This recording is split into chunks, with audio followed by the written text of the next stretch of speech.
Okay, good afternoon. So, bibiyahe po tayo ng Baguio ngayon. Gamit natin itong Grandia GL na 2025. Pakita ko lang po sa inyo. And gusto ko lang ma-share itong pinagawa kong protection foam. So, ito po, bali pasadya. Ang gagawin po natin, pupunta po tayo sa local na upholstery shop natin. And then, susukatin lang po nila itong cargo area. And then, sa makuhang measurement, pasosobrahan po nito. Para ito po, Eric, pakiguhid mo man. Okay. So, yan po yung kanyang magiging pang ibabaw later.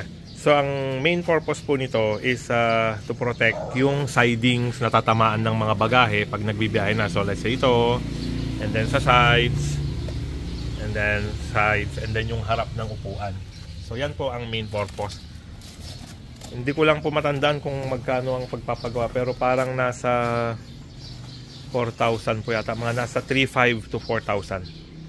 And ang pinili po natin yung pinakamakapal kasi tatanungin po nila yung gusto nating kapal, and ito na po yung pinakamaganda. Hindi rin po pwedeng masyadong makapal kasi mahirap na raw siyang iayos-ayos, and masyado na rin siyang parang yung depende po kasi sa kapal ng foam, dun siya nagiging mahal. So kumbaga katamtaman, kung hindi ako nagkakamali, parang 1/2 po yata ito, or somewhere 3/4. Wag lang po yung 1/4, masyado pong manipis. Okay? So mamaya po pag naikarga na, pakita ko sa inyo yung itsura niya. Okay? Salamat po.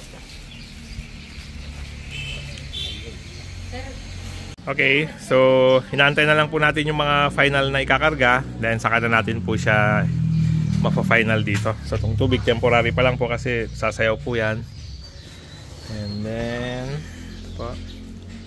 So kung titignan nyo po, pagdating doon, kahit may mga orokan, maleta sa ilalim nito, bigas, protected po yung ating mga upuan sa gasgas. Kahit sasayaw po ito, lalo na sa bundok, hindi po niya gagasgasin yung lahat ng sides na tatamaan niya. Yun po, ayusin pa natin kasi gagalaw yan. Okay?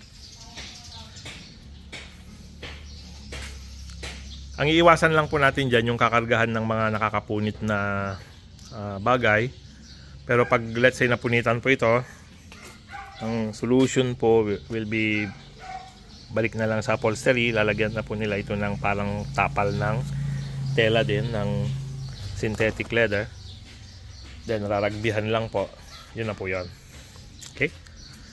So parang mabigat lang po siya sa una, sa investment. Kung hindi pa ako nagkakamali, baka mas below 4,000 pa po ito. So pang matagalan naman po ito. Mas malaki yung kukan niya, tawag dito, maisa-save niya ng mga gas-gas sa loob ng sasakyan sa paggamit ng paraang ito. Okay? Pakita ko po sa inyo pag final na natin, then isasara na natin. Salamat!